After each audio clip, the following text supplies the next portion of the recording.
بسم اللہ الرحمن الرحیم۔ قرآن کریم اثبات نبوت و رسالت حضرت صلی اللہ علیہ وسلم کے لیے ایک عظیم معجزہ ہے۔ یہ معجزہ قیامت تک باقی رہے گا۔ کوئی حاسد جان بوجھ کر بغض و عناد سے اس کا انکار کرے، اس کی بے حرمتی کرے یا اس کو جلانے کا ناپاک فعل کرے، ایسے ناپاک اور قابل مذمت افعال سے یا اس کی بے حرمتی کرنے سے اس کو نہ مٹایا جا سکتا ہے نہ ختم کیا جا سکتا ہے، کیونکہ اس کی حفاظت کا ذمہ اللہ تعالی بزرگ و برتر نے خود لیا ہے۔ ارشاد باری تعالی ہے، اِنَّا نَحْنُ نَزَّلْنَا الذِّکْرَ وَإِنَّا لَهُ لَحَافِظُونَ۔ بے شک ہم نے ہی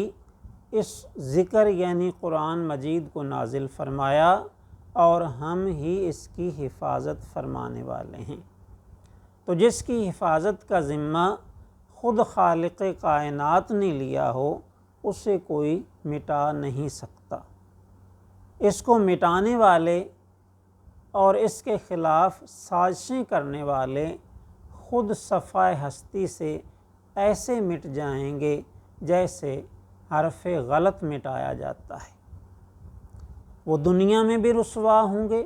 اور آخرت میں بھی رسوا ہوں گے، کیونکہ اللہ تعالی ان کی برائیوں سے، ان کے حسد و عناد سے، ان کی بدافعالیوں سے بہت بلند ہے۔ تعالی اللہ یقول الظالمون علوا کبیرا۔ اللہ تعالی اس سے بہت بلند ہے اور بہت بڑا ہے جو ظالم اس کے بارے میں کہتے ہیں۔ قرآن مجید کے وقت نزول سے لے کر آج تک کوئی اس کا مقابلہ نہیں کر سکا اور نہ ہی انشاءاللہ قیامت تک اس کا کوئی مقابلہ کر سکے گا، کیونکہ قرآن پاک کی ایک چھوٹی سے چھوٹی صورت یا آیت مبارکہ کا مقابلہ بھی نہیں ہو سکتا۔ قرآن پاک نے چیلنج کیا کہ اگر تمہیں اس میں شک ہو جو ہم نے اپنے بندے پر نازل فرمایا تو تم سب مل کر اس جیسی کوئی صورت ہی بنا لاؤ، لیکن آج تک اس جیسی صورت تو کیا کوئی اس جیسی ایک آیت بھی نہیں بنا سکا اور نہ ہی انشاءاللہ بنا سکے گا، کیونکہ قرآن پاک اللہ تعالیٰ کا کلام ہے، لہٰذا اس کی کوئی چیز مثل نہیں ہو سکتی اور نہ ہی اس کی کوئی مثال ہو سکتی ہے۔ یہ اپنی مثال آپ ہے، یہ لاجواب کلام ہے،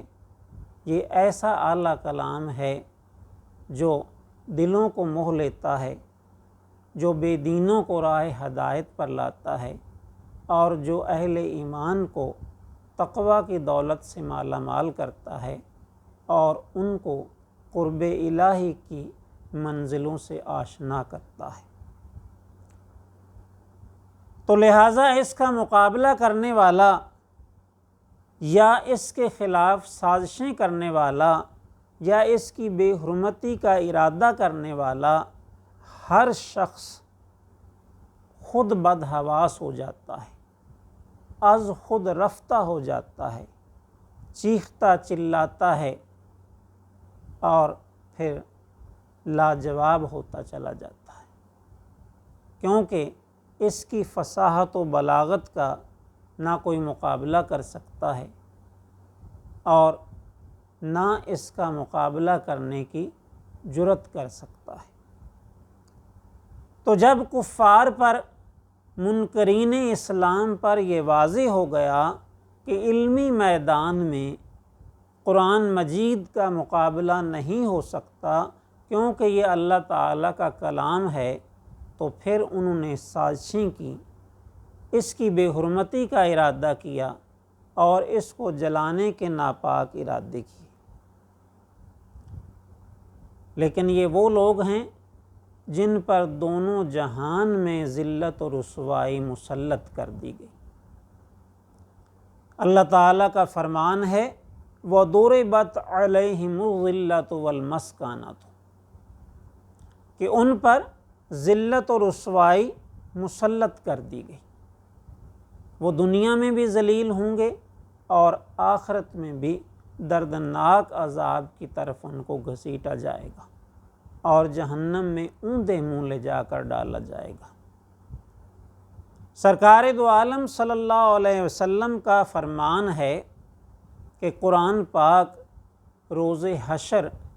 اہل ایمان کے صغیرہ اور کبیرہ تمام گناہوں کا اللہ تعالیٰ کی بارگاہ میں سفارشی ہوگا، ان کی شفاعت کرے گا، اور اس کی شفاعت سے اس کے ساتھ محبت رکھنے والے، اس کی تلاوت کرنے والے، اس پر عمل کرنے والے انشاءاللہ نعمتوں والی جنت میں جائیں گے۔ آپ صلی اللہ علیہ وسلم کا ارشاد ہے کہ جو قرآن پاک کی تلاوت کرتا ہے اور اس پر عمل کرتا ہے تو قرآن پاک اس کے درجات کو بلند کرتا ہے، اور جو اس کی تلاوت ہی نہیں کرتا یا تلاوت تو کرتا ہے مگر اس پر عمل نہیں کرتا تو آپ صلی اللہ علیہ وسلم نے ارشاد فرمایا کہ قرآن پاک اس کو جہنم کی طرف دھکیلتا ہے۔ تو آج ہم سویڈن میں قرآن پاک کو جلانے اور اس کی بے حرمتی کرنے والوں کے خلاف احتجاج کر رہے ہیں اور ایسا برا فعل سر انجام دینے والوں کی مذمت کر رہے ہیں، اور کرنی بھی چاہیے، کیونکہ اگر ہم اتنا بھی نہ کریں، یعنی مذمت بھی نہ کریں یا احتجاج بھی نہ کریں، تو پھر تو یوں سمجھیے کہ ہمارا ایمان ہی خطرے میں ہے۔ تو بھرپور احتجاج کیجیے، مذمت بھی کیجیے، لیکن کچھ اپنے بارے میں بھی سوچیے کہ ہمیں کتنے کتنے دن ہو جاتے ہیں کہ ہم اس کی تلاوت کرنے کی سعادت سے محروم رہتے ہیں، اور اگر تلاوت کی سعادت حاصل ہو جاتی ہے تو پھر ہم میں سے اکثر اس کے احکامات کو سمجھنے سے قاصر رہتے ہیں۔ ہمیں یہ پتہ نہیں چلتا کہ کلام الہی میں ہمیں کیا حکم دیا گیا ہے، اور اگر کسی طرح اس کے احکامات سمجھ میں آ بھی جائیں تو بھی ہمارا ان پر عمل نہیں ہوتا۔ تو ہم کفار کی بدباطنی، بدفعلی اور قرآن پاک کی بے حرمتی کرنے اور اس کی تقدیس کو نہ سمجھنے کی مذمت بھرپور طریقے سے کرتے ہیں، ان کے خلاف احتجاج کرتے ہیں، لیکن اپنے خلاف احتجاج کبھی نہیں کرتے، اپنی مذمت نہیں کرتے کہ ہم قرآن پاک سے اتنے دور ہو گئے ہیں، ہم قرآن پاک کی تعلیمات سے اتنی دور ہو گئے ہیں، ہم انفرادی اور اجتماعی طور پر قرآن پاک پر عمل کیوں نہیں کرتے؟ کیا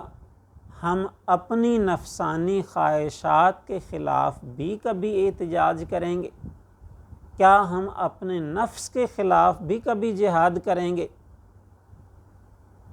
اور آخر کب ہم قرآن پاک کے احکامات پر عمل کرنا شروع کریں گے؟ ہم قرآن پاک کی تقدیس کو کب سمجھیں گے؟ اور اپنی زندگیوں کو قرآنی احکامات کے مطابق کب ڈھالیں گے؟ کیا موت سے پہلے ایسا ممکن ہو سکے گا؟ کیا ہم مرنے سے پہلے قرآن پاک پر عمل کرنے لگ جائیں گے؟ تو فی زمانہ عزیزان من ہماری ذلت و رسوائی، معاشی بدحالی، معاشرتی پستی، سیاسی بدحواسی، سفارتی ناکامی اور علمی تنزلی کا ایک ہی بڑا سبب سامنے آتا ہے، ایک ہی بڑی وجہ نظر آتی ہے، اور وہ ہے قرآن پاک سے دوری، قرآن پاک کی تعلیمات پر عمل نہ ہونا۔ ہم بڑے فخر سے ذکر کرتے ہیں کہ ہمارے اکابرین ایسے تھے کہ علمی میدان میں ان کا بڑا مرتبہ و مقام تھا، سیاسی تدبر ان کا بہت مشہور تھا، اور ان کی بہادری کے ایسے ایسے ہم کارنامے سناتے ہیں کہ سننے والے حیرت سے انگشت بدنداں رہ جاتے ہیں۔ لیکن یاد رکھیں کہ وہ ہمارے اکابرین کامیابیاں جن کے قدم چومتی تھیں، فتوحات ان کے سامنے خود بچھی جاتی تھیں، اور جو قوموں میں سربلند اور سرفراز تھے تو اس کی ایک ہی وجہ تھی کہ انہوں نے قرآن پاک کو سینوں سے لگا رکھا تھا، اس کی اعلیٰ تعلیمات کو اپنی زندگیوں کا حصہ بنا رکھا تھا۔ اس پر عمل کرنے کی وجہ سے وہ پوری دنیا میں سربلند و سرفراز تھے، اور آخرت میں بھی انشاءاللہ ان کو جنت الفردوس میں اعلیٰ مقامات عطا ہوں گے۔ اور ہماری ذلت و رسوائی، ہر میدان میں ناکامی اور پریشانی، معاشی طور پر بدحالی اور علمی زوال کی بھی ایک ہی وجہ ہے کہ ہم قرآن پاک اور اس کی تعلیمات سے دور ہو گئے ہیں۔ ہم نے اس کی مقدس تعلیمات پر عمل کرنا چھوڑ دیا ہے۔ وہ زمانے میں معزز تھے مسلمان ہو کر، وہ زمانے میں معزز تھے مسلمان ہو کر، اور تم خوار ہوئے تارک قرآن ہو۔